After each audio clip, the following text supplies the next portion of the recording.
What's up, YouTube? PokePrimer here, primed to deliver you our Week 5 matchup here in the UPA. This week we are taking on Incog and the Boston Cyndaquils. Incog is a good buddy of mine. We have worked together in several different leagues. I am a part of the DDL, which he runs, and he helped out a lot with BTA for a little while, so that was a good time. But we still have not actually battled in Draft League, if I remember correctly, so I'm really excited for this. It's going to be a lot of fun. We are currently 3-1. I believe he is 1-3, so he has not had as much luck this season, but his team is scary, and I'm terrified of it. It brings back memories of the monotype season in NPBF, but like better. It's like he has all the stuff that made my team strong, and then, you know, better stuff, because it's not monotype. His team consists of the Zygarde 50%, Mega Swampert, Kingdra, Delmise, Politoed, Registeel, Araquanid, Meltank, Delphox, Jolteon, and excuse me, Xatu. All of these mons are really good. Between Xatu with the Magic Bounce, Jolteon with having access to Weather Ball, making it an infinitely better version of itself. Delphox just being Delphox, Meltank being so fat and annoying, Araquanid with potential webs, Registeel for its insane bulk, plus the rain support to block the fire weakness, and then the Rain Core with Politoed, Kingdra, and Swampert. That's terrifying. And then you add in the fact that he has Super Spam Zygarde and, you know, nice bulky beast like Delmise sitting here. Like this, it's a tough team. It's a tough team, and honestly, like it's gonna be a tough matchup no matter what. So I'm incredibly excited to see what happens here. It's going to be a fun one.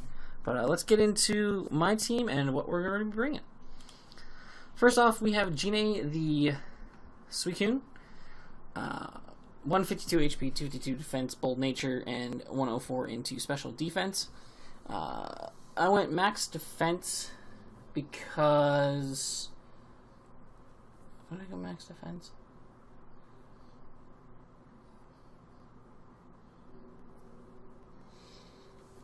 What I honestly, I genuinely had calcs for this.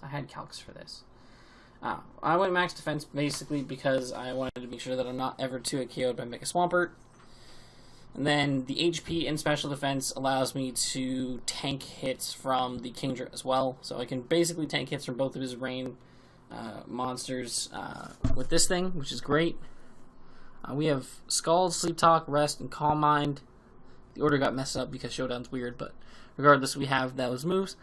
If I can get some Calm Minds going, there's a good chance we can just win straight up with Suicune. Obviously, like something like Delmise would be a problem, and if he brings Water Absorb or Araquanid, we're just kind of walled. But you know, we can make it work. But this thing is incredibly threatening. Just being able to get the Skull Burns off will be nice, and setting up the Calm Minds will make it so that not only will both his Rain Sweepers not be able to touch me, but Jolteon will be able to touch me as well. That's why we have the Conberry, so that like hopefully we can get a Calm Mind or two up before Jolteon comes in, and then we guaranteed chew the Thunder or whatever it fires off at us, and we smack it back incredibly hard with a Scald. I think that could be very useful for us. So hopefully that pans out. But pretty straightforward with Suicune. Gonna try to whittle some stuff down before I try to set up with it, but I think it has some merit. Next up, we actually have Aoshi, the Mamoswine. This is a weird set that I kind of just threw together and came up with randomly, and it's going to be interesting. We have 164 speed with a hasty nature. We have 232 special attack, and we have 112 into our attack stat. So we have Sub, Protect, Freeze, Dry, Earthquake. So, this set is strange. It is 100% strange.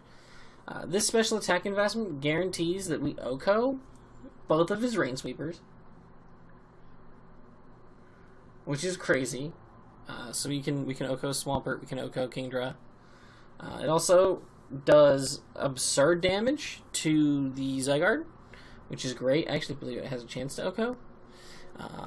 And then we just have Earthquake, because Earthquake just hits everything else pretty hard.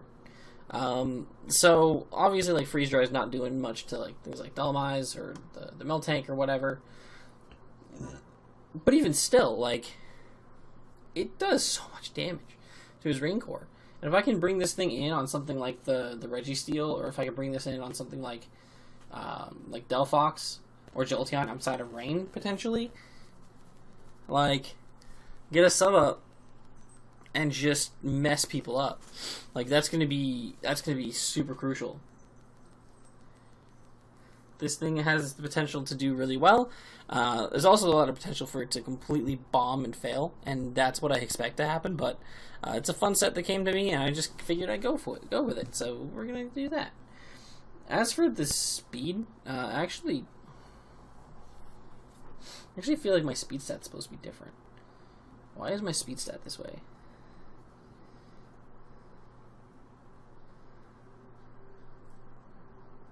Why am I at 260 speed? I feel like I should be faster than that. Doesn't Mega Swampert hit like 262 or whatever? It does. Why am I this low in my speed stat?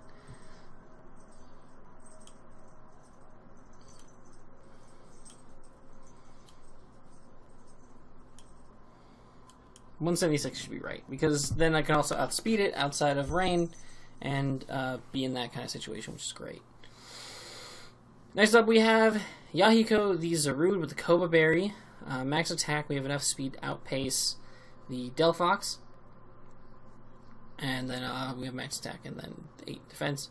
Power Whip, Darkest Lariat, Brook Break, and U-Turn.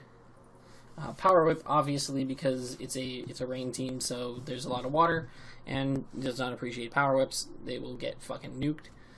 Darkest Lariat, because I wanted my other stab to be able to hit everything else with. Does more damage to things like Registeel, and of course, really messes up the Dolomize and the Xatu.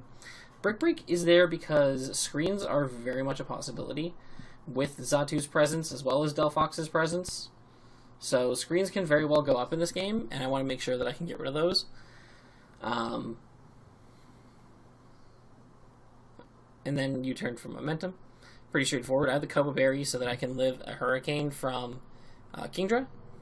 So hopefully that comes into play, and I don't get confused.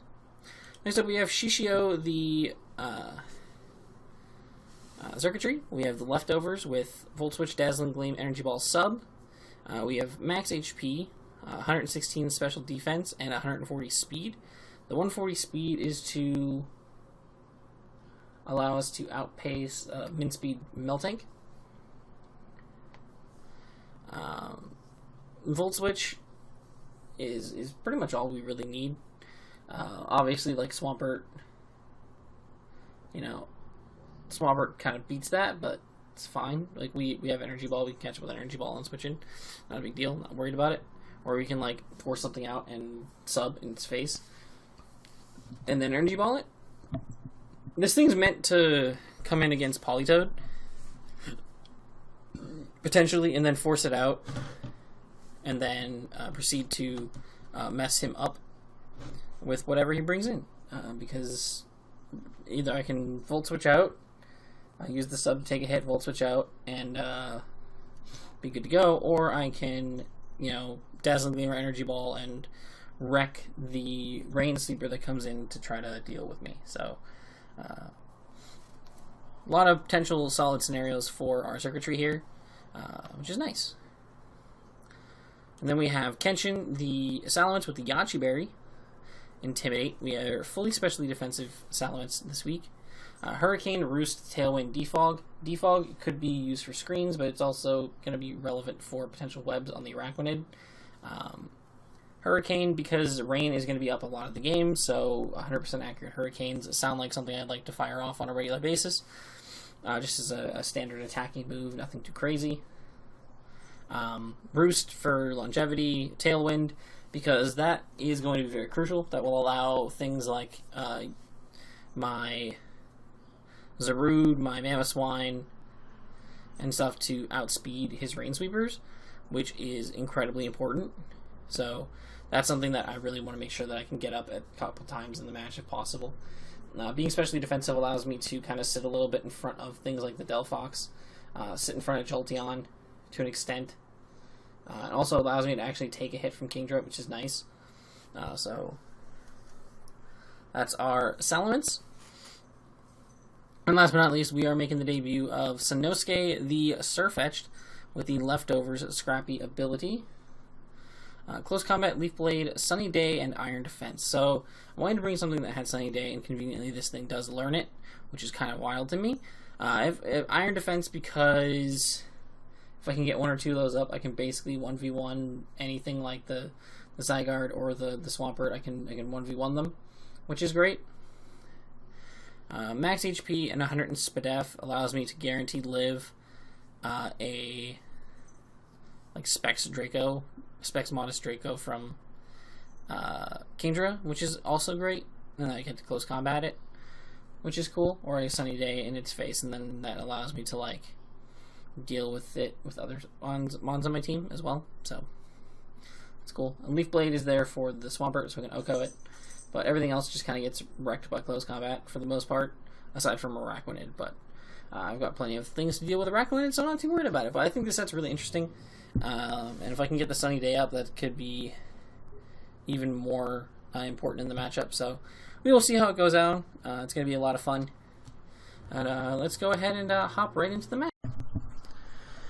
Alrighty, guys, we are here with our battle against Incog and the Boston Cyndaquils for UPA Showdown Division Week number 5. Incog's a good homie. He's a great guy. Love Incog. He's a really cool dude.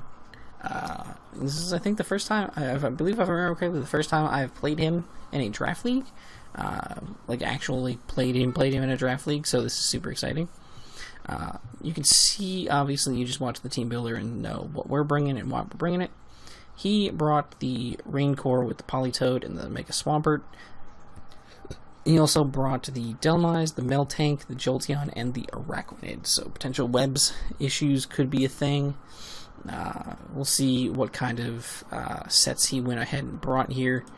It is Incog, so basically anything is on the table. Anything is possible. Incog brings some pretty wild sets sometimes, which I love about Incog. I think it's so cool. His sets are what Draft League's all about.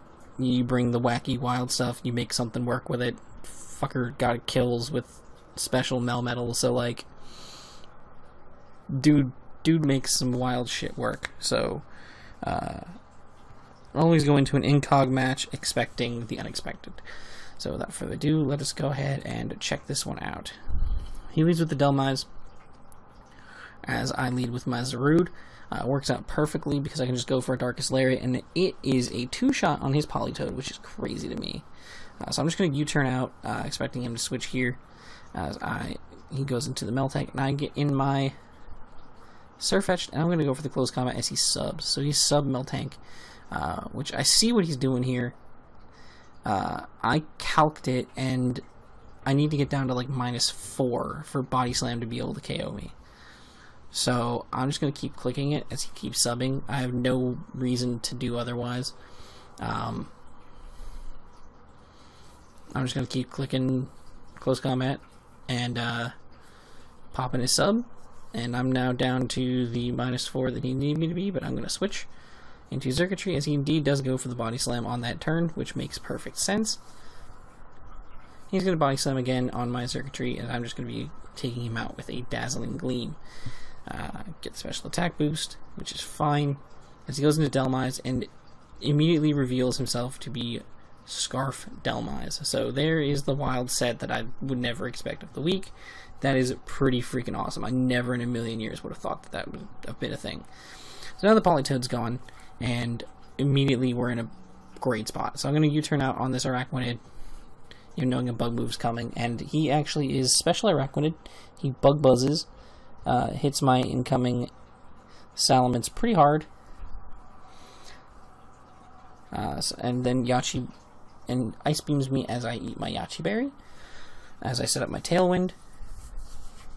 He is going to have a Cobra Berry, which is really smart on his part, as I go into my Mammoth Wine and fire off the Freeze Dries, take this thing out, and he goes back out into the Delmise. So I'm expecting like a Power Whip or something. Of course, that is what he's going to go for. And I go into my Zarude, and I am able to just Darkest Lariat and chunk this Jolteon. He's going to Volt Switch out, which is perfectly fine. I have no reason not to Darkest Lariat again. He's going to Mega here and go for the Protect. Probably scouting to see if I do have the Grass move, which I do indeed. And I'm going to take him out with the Power Whip here. He goes into Jolteon once again. He's got Thunderbolt. Not going to be able to take me out, so I'm going to just go for a Darkest Lariat. And then Delmise comes in, and I am actually faster than Scarf Delmise, and I'm going to be able to take him out with a Darkest Lariat as well. So Zarude picking up 4 kills in this game, which is pretty freaking awesome. Yeah, put in some work. Unfortunately, I did not get to freeze dry the Swampert, which really sucks, because I really wanted to freeze dry the Swampert. But unfortunately, not the case. But we pick up a win against Incog here, and we move to 4-1, which is pretty fantastic here. So, yeah, really enjoying my time here in UPA. It's been a blast so far, and we are doing incredibly well, and hopefully we can keep this momentum. Next week we are taking on Maxi, I believe his name is, on the server. Let me double check and see.